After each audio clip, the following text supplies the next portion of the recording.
If you're a driven, active person who wants to reach and pursue a higher quality life with some ambition, then guess what? This podcast is for you. This is the Driven Athlete Podcast. What's up, y'all? It's your man, Dr. Kyle. Welcome back to the Driven Athlete Podcast. We got a super special guest with us, Tyler Hamilton, Coach Hammy from King's Academy. He's athletic trainer there for all the sports. So I know you're a busy dude, so thanks for coming in. Thanks for having me. This is super exciting. Congratulations on the podcast. Oh, thank you. What an undertaking. And I'm excited for you, and I'm excited for everybody to hear what you have to say. Oh, well, I appreciate that. Thank you. Hopefully it's, we're bringing some value, with stuff. And I know you're going to bring a lot of value. So I want to bring you in on some cool insights, But anyway, tell people where you're at, what you do, what your role is. Yeah. I'm at the King's Academy, which is a private school. We have preschoolers all the way through 12th grade here in West Palm Beach. And so it's a private Christian school, and our athletes are middle schoolers all through high schoolers. We have, over 25 different sports offered. And you've got middle school teams, you've got JV teams, varsity teams, all kinds of things. So that's a good point. Lots of opportunities for people to get involved. I didn't realize there's that many. That's a lot. But it makes sense. Middle school, JV. Yeah. Yeah. And then varsity. It's a lot for sure. Makes it does offer the great opportunity for so many different people to have a good athletic experience while they're at the school. So I love it. That's awesome. When did you start there? This is my 10th year. So fall of 2016. Wow. I started there. So I came over from Palm Beach Atlantic. I was on the faculty there teaching athletic training at PBA and for 10 years before that. So, oh, wow. So, and I still teach there. I love PBA. It's great. They have a great program. Love it. Like the great setup. They do. And especially their health and human performance department. When athletic training, when I left there, they actually phased out the athletic training program several years after I left. But what remains is a really, really stout health and human performance department. So they have some really quality faculty members there, a couple just outstanding exercise physiologists, a physical therapist, longtime West Palm resident who's just physical therapist, strength and conditioning specialist, paramedic, like he's just jack of all trades. It's cool. So just outstanding faculty there. That's awesome. Yeah.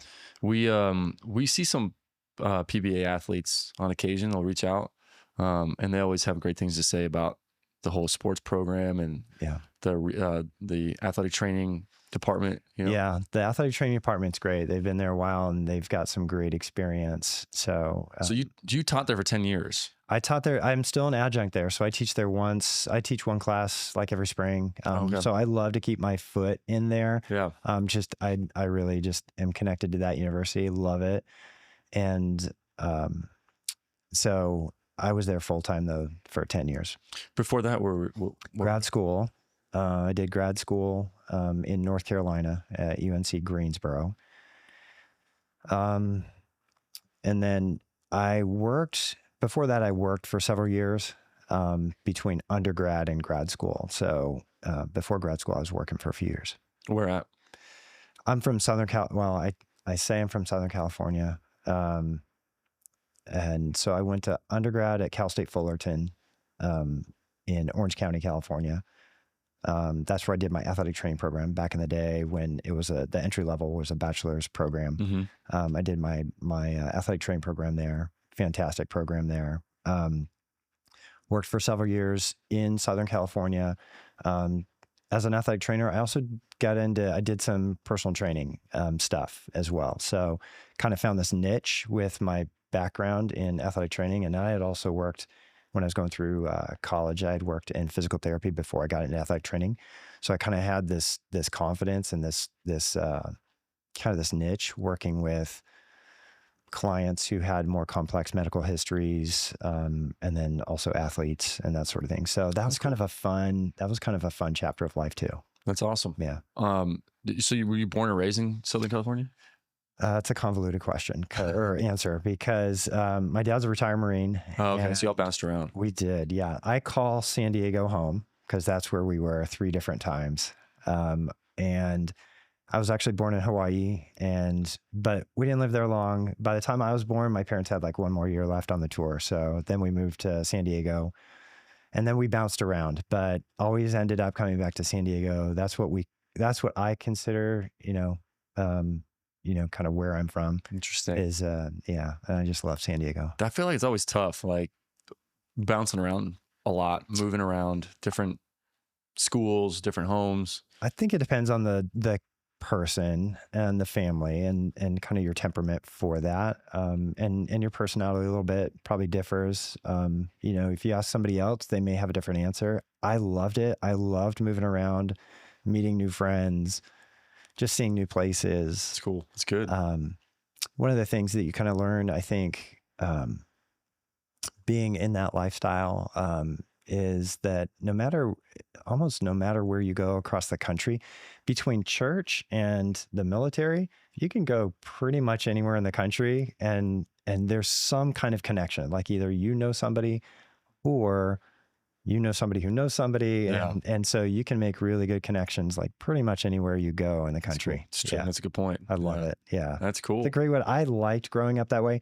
I will say this, that I do think that my kind of my love for sports and being active and that sort of thing made it a lot easier for me to make friends no matter where I went than it might for somebody else that's really not into that. Yeah, it's true. So you enjoy variety, like meeting new people, new experiences, a variety of stuff. I do. Yeah. It's funny. I've lived here in South Florida, in West Palm since 2006. So we're approaching 20 years. So that's weird for you. It is weird. Yeah. Yeah. I mean, it got weird after about, 7 years being in one place. I was like, wow, this is far longer than I've ever lived anywhere. Interesting. So That's cool. But I just, you move to South Florida. It's so much like Southern California in a lot of ways. So it was an easy transition for me. I loved it. I can remember the very first moment when I got off I-95 and headed east on Okeechobee. I can see the skyline. When I came here, I had this like settled feeling, just thinking, all right, this is home. I love it. That's cool. Yeah. So that would have been in 2006. 06, yeah. Interesting. Yeah. Wow. Yeah. I was a senior in high school. There you go. Well, depending on when in 06. August of 06. Yeah, I was my senior in high school. Nice. Doing football camp. Youngster. That's awesome. With the variety and new experiences and stuff, that fits really well with what you do because you see so many different kinds of athletes, different stages of life, Yeah. different issues with all the athletes. That's been a new challenge as well. When I went to the King's Academy, I'm working solely with pediatrics, and I wouldn't say that I ever had an inkling or even like a burning desire to work with, high school and middle school aged students. What led you to ATC? Yeah, so I did go back to high school. So senior year of high school, trying to figure out what am I going to do with my life and all that stuff. And somewhere in that year, I connected with a physical therapist who went to church with us. And I asked him if I could shadow in his clinic. And so I did that. He had a few clinics. And so I kind of shadowed in a couple of those. I went to community college right out of high school. And so my shadowing turned into a job. So I was a PT aide for him, for his practice, and got a lot of great experience. I really liked rehab. I liked the people I worked with. And I think I might've gotten a little restless being in a clinical setting, just all day, every day sort of thing. While I was in community college, I took an intro to athletic training class, and in my last semester in community college, I played volleyball for the community college, and so I got more kind of clinical experience as a patient, with the athletic trainers, and I liked the combination of the emergency medicine side and the rehab side. Put those things together, and again, probably add some variety. Being outside, being inside, being on the road, being home, like all that stuff, and that was super attractive to me. So when I transferred to university, I took another athletic training class and really liked it, and met my professor was the program director for the athletic training program, and I would still consider him a mentor to this day. Like, he's just that guy. That's awesome. He was super inspiring to me, and so I applied to the athletic training program, got in, did that, and that was at Cal State Fullerton.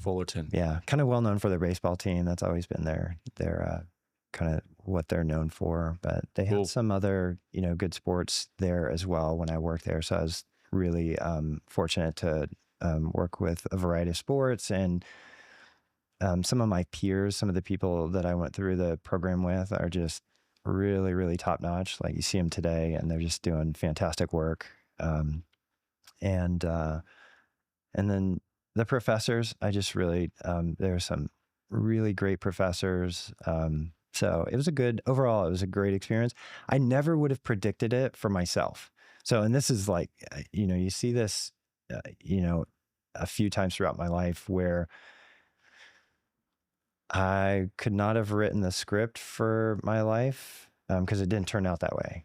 Right. And so I ended up at Cal State Fullerton, having, as a senior, seen Cal State Fullerton as a university and said, ugh, I would never go to school here.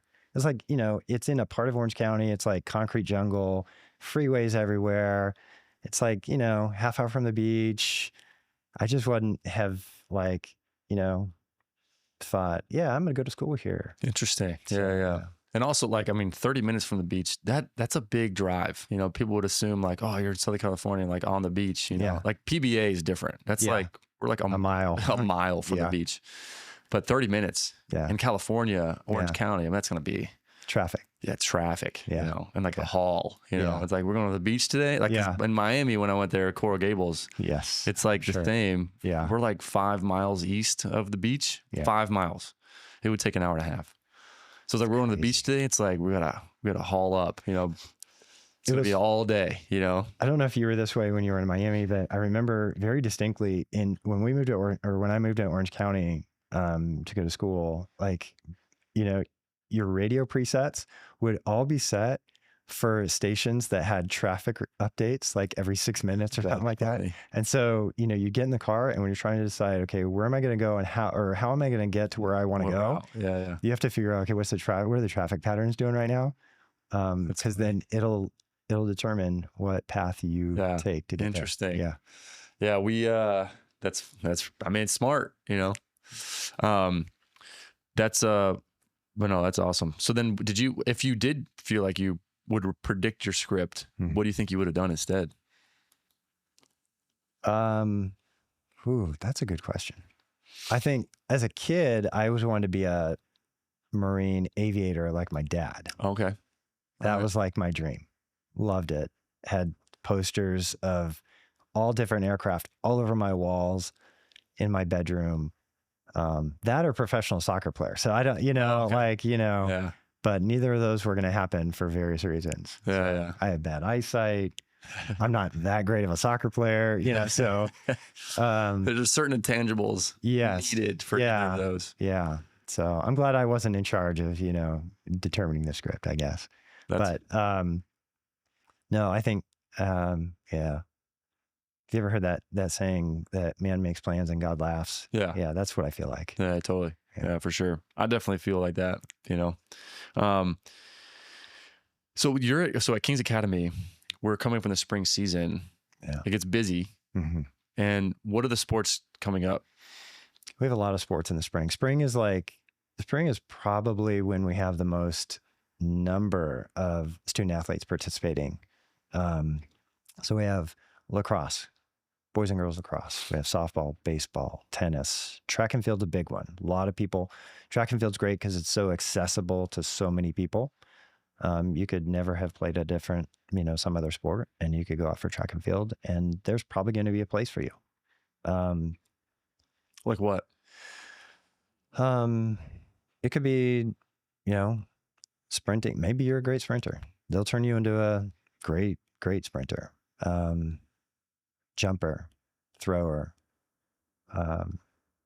There are some people that come out that, maybe come from other backgrounds. I'm thinking, we've got kids that have done gymnastics and they turn into really fantastic pole vaulters. It's a good point. Yeah, it makes sense. Yeah. I've actually never done any of that. I never did any track or pole vaulting, or shot put or like that. Yeah. But I always thought pole vaulting would be really cool. It seems really cool. I worked with track and field, both in undergrad. That was one of my clinical rotations, and then at a community college where I was an athletic trainer, and now here. And it's, and I have had the opportunity, especially in undergrad, just because of the types of meets that we competed in, and some of the people that were around Southern California. I saw some really high quality pole vaulters, and it was always super interesting to watch them work. I think maybe they're a little unhinged. They're like, there's got to be something. There's just a different mindset for a pole vaulter. Yeah. But I really respect. It's funny. Pole vaulters. It's awesome. And so with all those sports, like, what does your day look like? Because the sports hasn't really like kicked into gear yet. It's late January right now, right? It's kind of, it's essentially the same. It just, all year, every season, fall season, winter season, spring season, each have something unique, but, I don't really start my job really in full effect. It starts at 3:05 p.m. when school gets out. So before that, you're doing documentation or prep? I'll do documentation. I also teach a couple classes. When I came on at King's, they started a sports medicine track or distinction for students, high school students. So it's an elective program. They've since added another little track under the pre-med heading. So there's sports medicine and then there's medical science. And so when I came, so every semester I teach 2 classes there. That's towards the end of the day. So I'll teach that, and then I'll prep for the day, or for the afternoon. It's documentation. It's catching up on emails, texts, physically preparing for the afternoon, getting my gear ready. And then when school's out, people come in, we'll do, depending on the day, Tuesdays and Thursdays are super heavy competition days. So it's kind of like, it's a lot of taping and just trying to make decisions on, okay, can this person go? Can they not go? And then just going and covering, games, being physically present at different games. So in the spring, I think the one difference besides the number of athletes that we see in the spring is just going to be, there are going to be more late nights throughout the week, just because you've got, baseball, softball, and lacrosse that all tend to play later. Evening games. Yeah. So, and sometimes they won't end until 10, or. Yeah, I'll get home. Yeah. Baseball probably has the tendency to go latest, or if lacrosse has a late start. And so they may end at 9:30. And so, by the time I get home, it's probably, 10:30, sometimes later. But fall during, Friday Night Lights, those are late nights. That, Friday nights are late nights. And they don't tend to be that late every day of the week. It's just typically Fridays. Yeah. Fall sports. Football, of course, is going to be a major one. Yeah. Okay, JV, middle school, JV, and varsity. Yeah. What else in fall? Girls volleyball. So, and you have the different levels, couple middle school teams, a JV team, and a varsity team. Cross country, we have cross country. Yeah, we would always see the cross country teams running around the whole campus. Yeah. I was like, man, that's just not me. Like, they know every square inch of that campus. I bet. Yeah. But I'm like, growing, like, and playing sports in high school, middle school and stuff, I'm like, that's not enjoyable to me. I just don't see myself doing that. Yeah, And they used to have shirts that would say, "Our sport is your sport's punishment." exactly. That's actually pretty clever. And they would wear it to school. I'm like, that's pretty clear. Totally I don't disagree with you, you know? They get into it. They're an interesting group.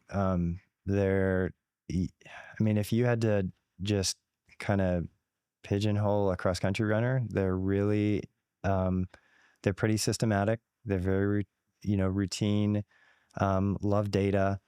And our coaches nurture that. They're super systematic in their approach. They do an amazing job of programming.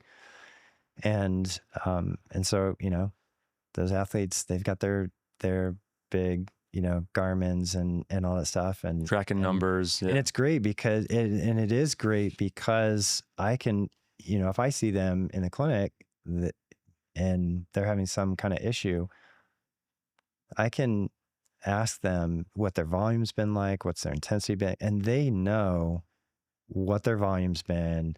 Like they can give you a good retelling of their program over the previous, week, 2 weeks, 3 weeks. Yeah, I believe it. So, when you've got that objective data, it makes it a lot easier to go back and try to put some pieces together when you're trying to solve the problem of somebody's injury. Yeah, totally. It's funny is like my nephew does that. My oldest nephew. He does. It's yes. exactly him. Yes.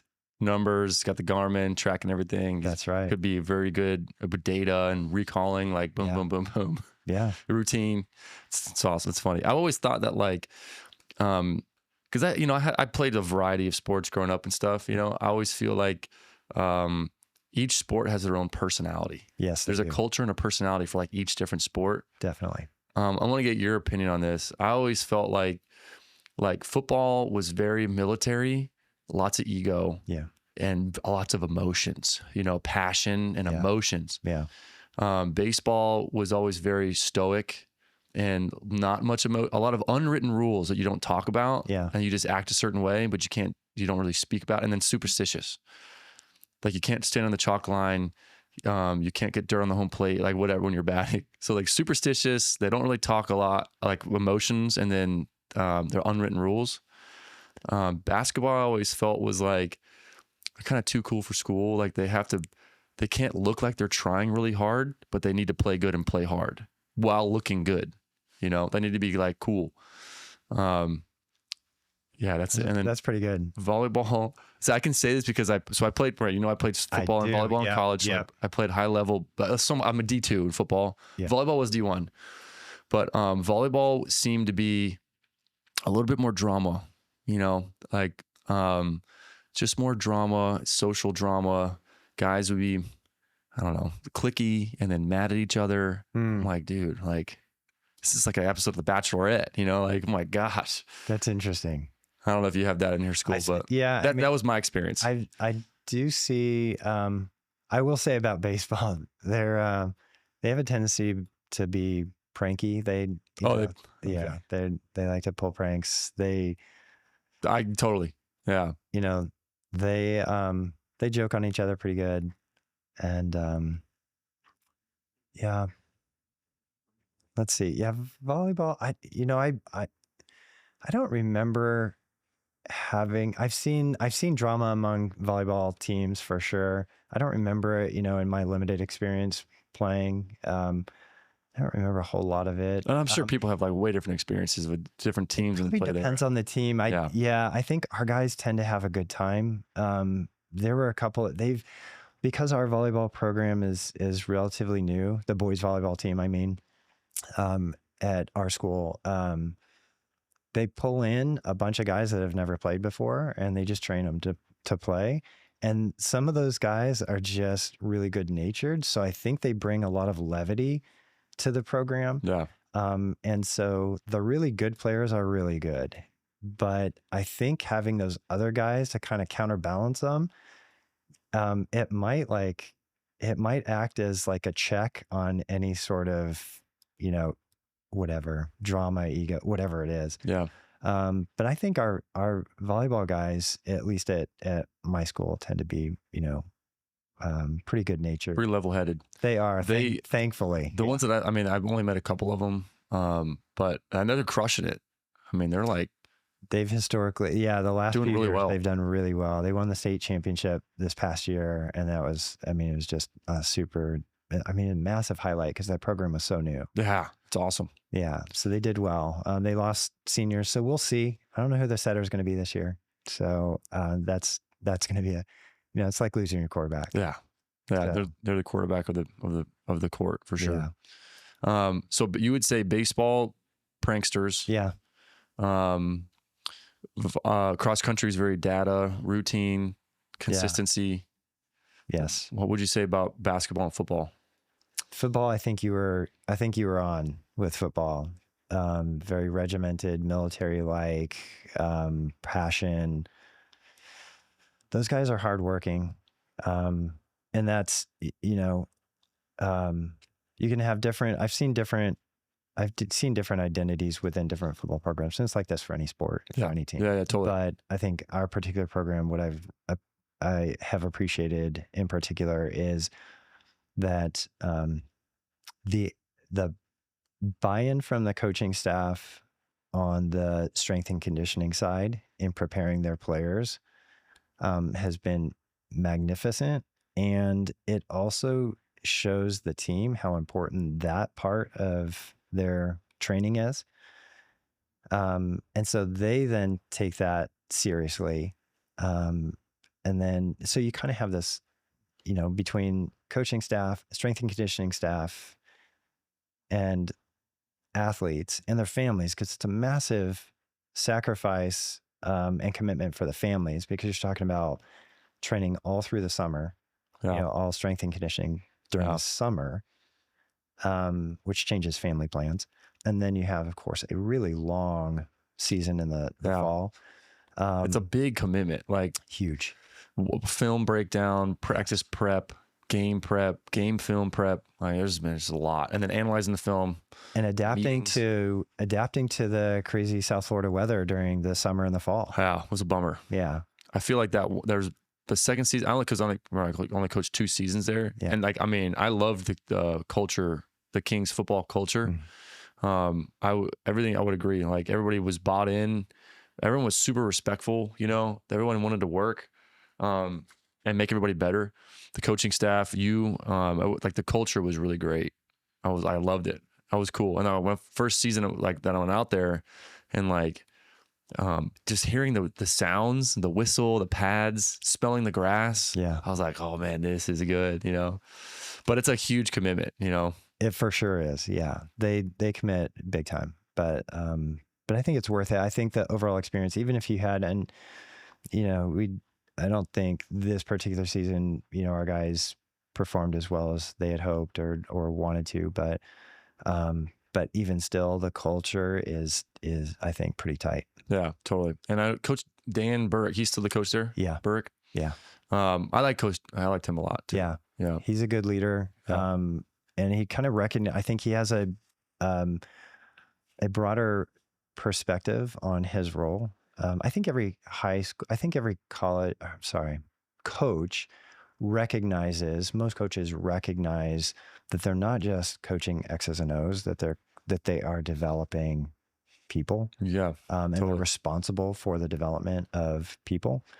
And I think he takes that to a different degree, like a whole different level than I've seen in a lot of other coaches. It's awesome. So he's fantastic. I agree. I really didn't recognize that until later, like that a great coach does that. Mm-hmm. Like they invest, they see they zoom out and see a bigger vision.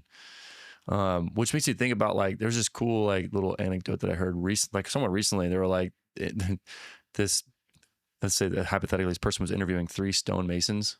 You ever heard this little anecdote? I'm sure you have. I don't know. Stonemason number 1 walks up and is like, hey man, what are you doing? What do you do for your job? Stonemason's like, I'm just working on this stone. My hands hurt. I'm just crushing the stone all the time. I'm super tired.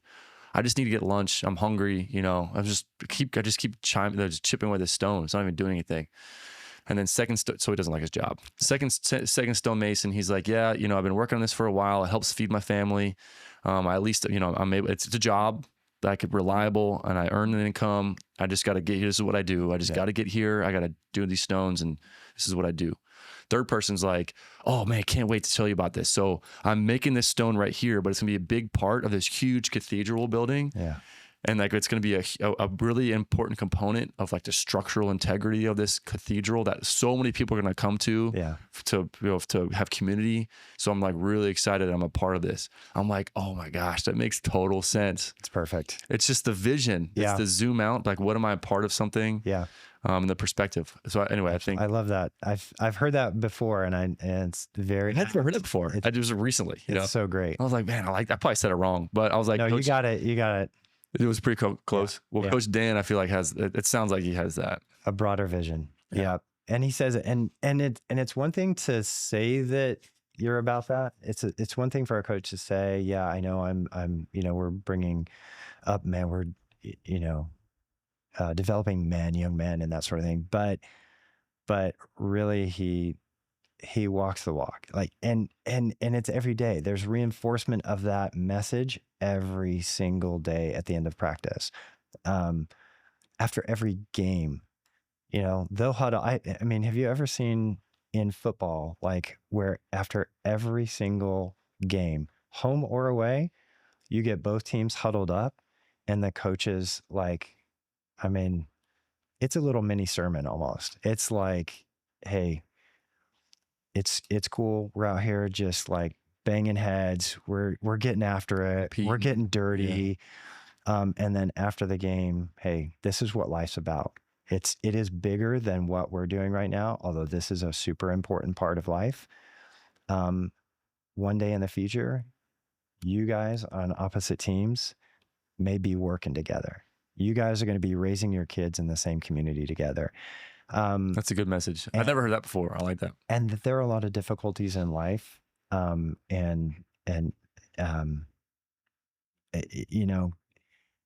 It's very difficult to get through life if you are just like, mad at the world and, hey, listen, there's a God who loves you. And like every single practice, every single game, he's preaching that. And and he walks that walk too in his personal life. So it's cool to see. It's cool to be able to see up close the way that a coach really does more than just teach X's and O's. Really is kind of responsible for the holistic development of all the kids in their charge. That's awesome. Yeah. I love that. I definitely missed that, as a player. I'm sure. And also as a coach, it was cool, I had a minor role, but I still enjoyed it and I really wanted to do my best. There was one season where I was tough because like, the plays were so complicated and we're being changed all the time. I'm like, man, I'm lost. I can't really intervene that much. It was tough. Funny. As a football player, it's funny that you would say that. Yeah. To me, I look at it and I'm like, I see them calling plays and talking about, all these different, like, whatever. Formations, personnel. Yeah. And I mean, I've been around football a long time now. And if you gave me a quiz on football, I'd fail miserably. So it makes sense that to me, it's like reading Greek or hearing Greek. Yeah. It's funny that you say that. Usually I'm like, will pick up on it, I mean, Adam was always really great. He would like really dive into some plays with me, just make sure I'm on board. I'm like, okay, got it. I'll study these guys. I'll make sure I know what I'm doing. Yeah. It was just tricky because it was like tricky audibles and different formation setups, and I was like, I was like, man, this is a bummer. I can't it was a bummer. Plus that season of life for you was rough. It was hard. Very busy with your practice. Yeah. And certainly with your family. Yeah. That second season, this was in 2022. So the first one was 2021. 2022 was the second season. And then after that, I was like, I can't, at this point, I need to focus on my family and also the business. We had just moved into the new clinic.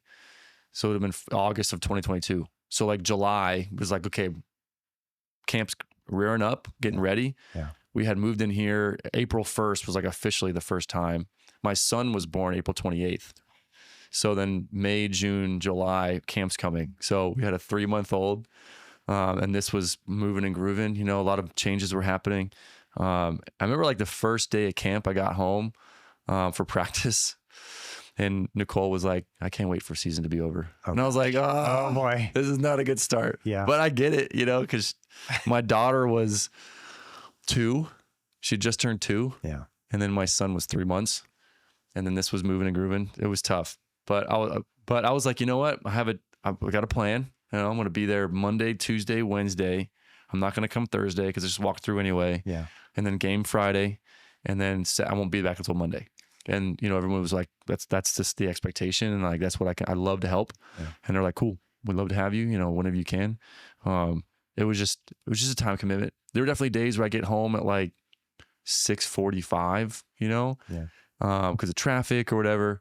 And the kids were already done with bath time, Yeah. getting PJs on, Yeah. bedtime routine to settle down. And I come in and be excited. And then like Nicole would be like, we need to get him calmed down, Yes. like, That's a tough time. That particular season of life when your kids are that young is particularly challenging. I remember the previous season, I did the same schedule. My daughter was 1 and change, 1.5 at the end. Mm-hmm.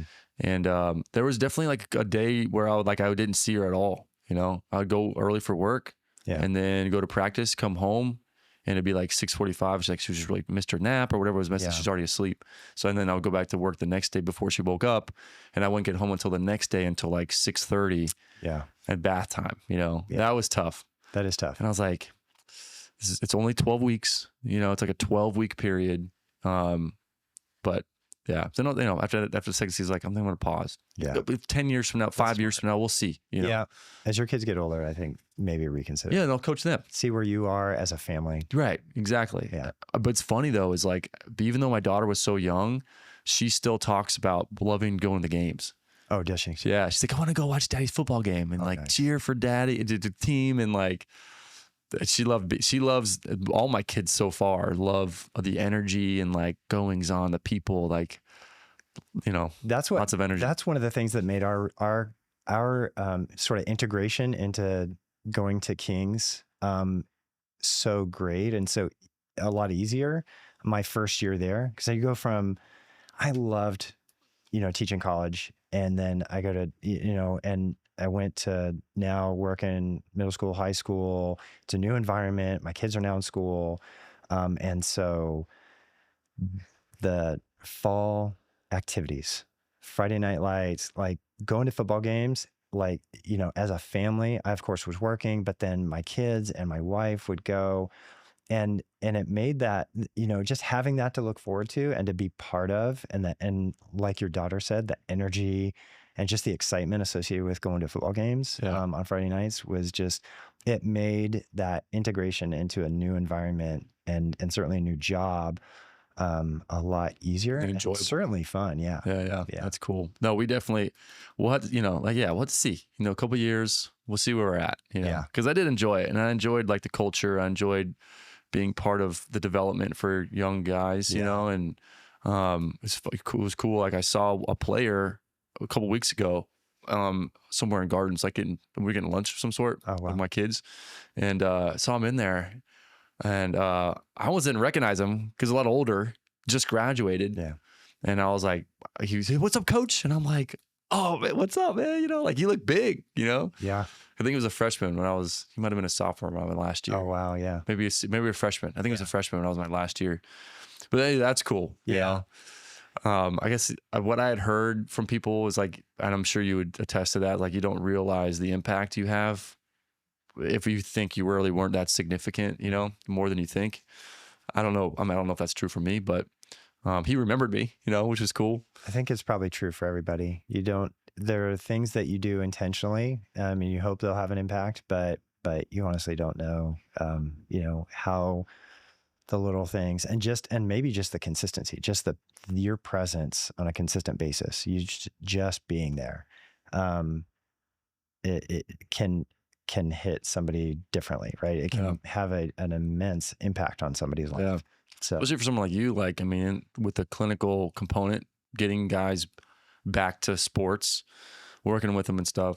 What are the most common things that athletes come to see you for? Like, what are some of the most common injuries, or is it super diverse?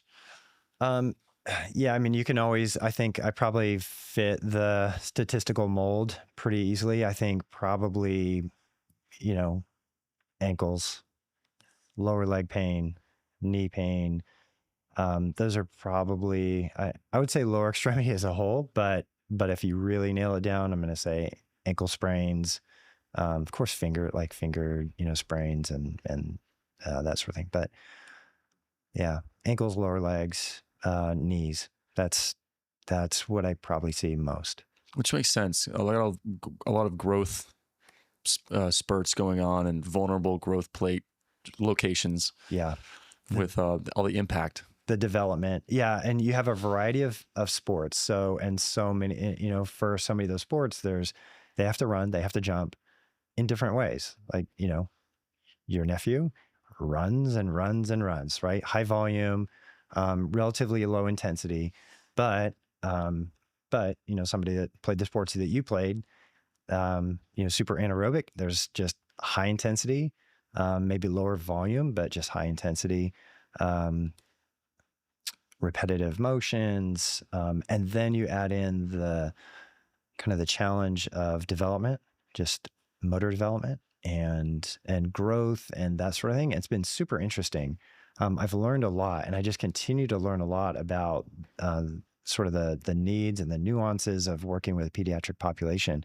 It's been really interesting. It's cool. Yeah, I get super excited when I make some discovery that it kind of unlocks my ability to better evaluate and therefore treat a lot of different types of injuries. Yeah. You could have cross country runner with lower leg pain, and you could have a football player or basketball player with knee pain, and somebody else with some other kind of lower extremity pain, or even hip or low back pain. And when you make certain discoveries about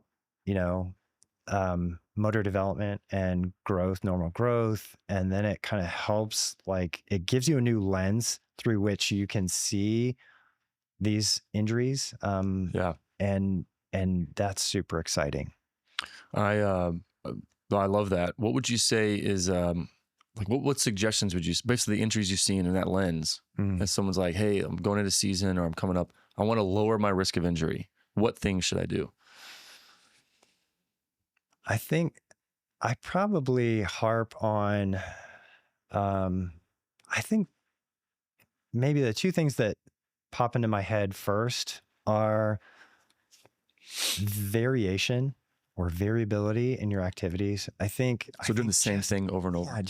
I think over the course of a year, right? If you're doing the same thing just constantly, then I would love to see more variation in your activities. I think that goes a long way towards developing overall athleticism. So if you're a volleyball player and you play, travel volleyball, I harp on this a lot. If you play travel volleyball, for 13 out of 12 months of the year, you know what I'm saying? You're on two different teams and it's just going constant, and you're indoors. Like I see a really big opportunity for you to introduce some variation into your sporting life that I think can only help develop your overall athleticism much more. Yeah. And the same thing for any other sports. I totally get, committing to one sport and really specializing in a particular sport because you just love that sport. For me, it was soccer. I loved volleyball too, but we didn't really have that opportunity until we moved back to California. So I love soccer, but play other sports, like do other things, develop your overall athleticism. I think can go a very, very long way towards sort of like injury proofing somebody. The other thing I would say is that in addition to that, I'm a huge fan of strength and conditioning programs. So, and for younger kids, like if I had a choice to put every little kid in one little sport, between the ages of 3 and 6 years old, I'd put everybody in gymnastics. I just love that for overall athleticism, balance, coordination, strength, Body control, power. Yes. It's a good point. And then as they get older, gymnastics is still great, or tumbling is still great.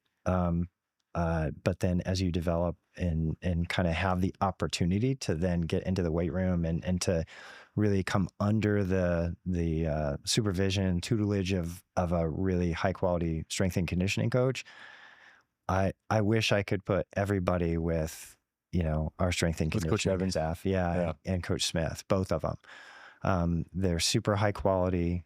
If you commit, like they're good at their jobs, they get super excited when they see those kids that just are the steady eddies. They're in there, they're consistent, they put their nose down, they work hard. They have been able to not only, I think, injury proof a lot of kids, but then also they've taken, decent athletes and made them really, really good athletes that then have some great opportunities athletically. And I do trace it back to just that, the work that they've put in with the strength and conditioning coaches. What would you say? Like, I know a lot of parents have the opinion where it's like, well, they're not ready to lift weights yet. I don't want to get hurt. What age would you start doing that? I think it depends. I mean, but you can always do things like, I think again, back to tumbling, to gymnastics, to that sort of thing. And you can certainly start to work on movement patterns and that sort of thing. And you can make strength training fun and not, I don't mean put everybody in a squat rack when they get to age 10 or anything like that, but you can still put them in a weight room. Like, my kids, the great benefit of working at the King's Academy is that, I have access to the, totally. to the facilities. And so, my younger son in particular, my older son, like really started getting interested in weight training. Like he really wanted to start weight training when he was like 6th grade. And so we'd start introducing just like body control, neuromuscular coordination, not heavy loading. He can't heavy load anyway. He hadn't hit that time of life when, he's got this like influx of testosterone. He's going to be able to, lift heavy. But you can start working on technique. You can start working on, coordination, balance, range of motion, especially as he gets into adolescence. But my younger son, like coordinated range of motion. Exactly. My younger son hasn't really gotten interested in like weight training until really this year. He's an 8th grader. Before that, we just called it parkour. Like we were setting up little parkour courses in the weight room while I would get my workout in and while my older son would get his workout in. My younger son, like we'd take the mats, we'd take, the bar, like we were making parkour. Little obstacle courses. And he's having a great time. He's getting good exercise. He's developing coordination, power, balance, all this other stuff. Love that. There are a lot of opportunities to kind of develop, again, I keep saying it, the athleticism of a child, or even a pre-adolescent. You can always adapt. Yeah, I love that. I totally agree with all of that.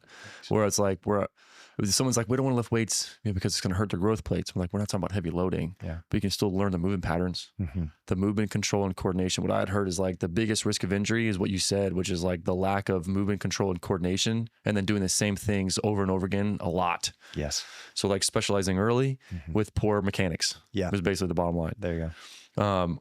And I also totally agree with the variability, the translation of different sports for just overall coordination and neurological development. And I guess the being a good competitor, I heard that recently too, is like having a good relationship with competition. Yeah. I was like, I like that from like a professional coach figure. And I was like, I'd never heard it before, but I like that a lot. It makes total sense. So being a good competitor, I played a lot of sports, and in college playing 2 sports. So we'll go from football to volleyball. Boom, boom, boom. People are like, it's a weird combo. I was like, actually, there's like a lot of similarities. Football, it's very explosive, high intensity, 4 to 8 second burst, and you're done. Volleyball is like the exact same. Yeah. It's like 4 to 8 second burst. You're jumping, you're diving, your agility transferring. It's like the same. So I feel like that made I had a good lens for either one. And then like volleyball with all the jumping, of course. So I was a receiver. It helped with like some of the jumping and timing and hand-eye coordination. And then I'll play sand volleyball in the summer. And every time I went off the sand and go back to indoor, I feel like I was flying. And I was like, man, I feel like I'm really, because the sand, there's great sand training, Once you get timing down. Exactly. Timing is different. Timing's a little funny at first. Yeah. But anyway, I totally agree with all that stuff. I love that. I'm like, man, variety, and it's going to make you a better athlete. And I know coaches, like imagine scouts, they're like, oh, you played like varsity basketball and this and that, and you were like all conference. It's like, you're just a good athlete. Yeah. You know, your stock went up, you know? I think also you can't undersell the kind of the benefit that just having some change throughout the year has on sort of like your mental space. Yeah. Like, you know, I also enjoyed that too. Transitioning sport to sport, get new cleats or new shoes, like a new gear, a whole new culture. I like that. Like now I'm going to totally shift, and that's a good point. That's a good point. Just personality. I liked that too. Yeah. I do think that's important. And I think, you know, in my world, I see, you know, a lot of specialization. And again, you can't, I don't want to discount the skill development that you get from playing the same sport, you know, all year long. That is great. But I think things like some of the intangibles can't be undersold either. Just the mental break that you have from leaving one sport and just taking on something else. Or even, like you said, going from indoor to beach to grass. We were having this conversation the other day with an athlete. It's like, I was a little bit surprised when I moved, and maybe I just don't see this population here in South Florida, but being from, you know, Southern California, I think that, you know, we saw people playing volleyball in every different form. I mean, it wasn't, I don't know. I had one friend that was like big into indoor, and that's like, but he also played beach. He also played grass, and we kind of all did that. Like I played volleyball too, a little bit. And we kind of all did whatever. Hey, you want to go to the beach today and play? Yeah, great. Yeah. Hey, let's go downtown, you know, cause my hometown in Southern California it's kind of, this rural kind of town, kind of set apart from the beach. So again, another half-hour drive to the beach, but our town, we had plenty of grass. So we'd set up, you know, volleyball, a net, and we had a great time. We did a lot of that, and we played indoor and all that stuff. So that's cool. So even if you play the same sport, to just change something about it, I think goes a long way towards developing. Not only it gives you a mental break, but then also I think it really goes a long way towards developing your overall skill set and your overall athleticism. Yeah, totally. I think with the mental break that I also like is when you remove yourself from something, then you have a new perspective. You're looking from the outside in. Yeah. Versus if you're always in it, you can't always see what's going on for different perspective. Yeah, I would agree. So I like that a lot. And then it reinvigorates more passion and fire when you re-enter that again. Yes. I just like that. Absolutely. And that's another thing, right? When you've been away from something, how excited are you to get back to it? Right. I know, like I feel like I've seen professional golf, as an example, golf. Like I'll just golf all the time. Yeah. Where a lot of pro golfers will sit out a tournament, or they'll just not play for 2 months until the season start, or the major season start again. I'm sure you've heard some of those guys doing that. I'm like, I bet what they're doing is they're just removing themselves, one component, just rest, you know, just giving a break, but also removing themselves from being in that box all the time, and then seeing it from outside in, reinvigorates a passion, new lens, and a new perspective. Get out of ruts, you know? Yeah. I was like, I could see that being a case, but I enjoyed that component too. That's interesting. I think I didn't know that about golf. I didn't realize that. I had kind of wondered, like, do golfers ever really have an off season? Do they ever really take off from golf? I know baseball. You hear about it, baseball at different levels, and it was interesting. The first time that I learned more about baseball, I talked to actually Sean Cunningham, who's the head athletic trainer at PBA, who had spent, you know, the majority of his career in Major League Baseball. I didn't know a lot about baseball. And so I sat down with him at a coffee shop and just wanted to pick his brain. He was telling me kind of that from the end of the season until really kind of like January, they try to get all their players. And for the most part, at least in the past, I don't know if it's still this way, those guys won't throw between the end of the season and January, right? Give their bodies a break, and then they'll just pursue the other things. Like, those are great times. It doesn't mean you're sitting on your tail and just doing nothing for the next 3-4 months. But that's, in strength and conditioning world, talk about active recovery. That's active recovery. Like Yeah. go find some hobbies, go find something else, get your brain and your body away from that particular demand and see how much it actually invigorates you mentally and then also physically when you come back to it. Right. I think you come to it like when you start a new season, like, you know, you can appreciate that when you go from the end of football season and then you're looking at, you know, volleyball season, indoor season starting, you probably approach like the beginning of indoor season, like kind of like a dog that just got out of the bath, right? I mean, just running around, Excited. like crazy, excited, Yeah. super passionate, and just really reinvigorated. Yeah. And I would take off like Christmas break. I would always, we like at least 3 weeks. So in the beginning of volleyball season, be like in camp. Yeah. And man, I'll be so sore because Yeah. like I haven't done anything for like Oh, 3 to 4 weeks maybe. But like if I needed to, Yeah. I can't not, you know. Yeah. And I would be like huffing and puffing, but it would come back quick. I mean, you're like Yeah. you're a 20-year-old kid, you know. Yeah. So like plenty of resilience and Very bounce. resilient. Very. Like I miss those days. Yeah. That's funny. Well, thanks for coming in. Yeah. Thanks for having me. We'll have to get you again and we can talk more about like clinical stuff, Yeah. and breakdown and like just management of that. But if anybody is interested, feel like they want to go to Kings, or what's the best way they can get more info or reach out? The website for Kings is tka.net. And yeah, my kids have gone to preschool there all the way now. My oldest is a sophomore. And so we've seen Kings across the board. We've seen it, you know, at every stage, and every stage is exciting. Every stage is different. And we just really, I love it there. It's a good family, community. Yeah. And just, I wish I didn't sound like a broken record, but I just can't get enough of it. That's awesome. I love working there. I love my kids being there. I love us being part of that family community there. It's awesome. I mean, I really enjoyed it. I like really enjoyed the culture and stuff too. But thanks for coming in. And if y'all ever have any questions or comments, questions, concerns, conflicting opinions, don't hesitate to reach out. If you're battling any pain, also just you can reach out. We can at least talk on the phone about what you have going on, and we can point you in a different direction.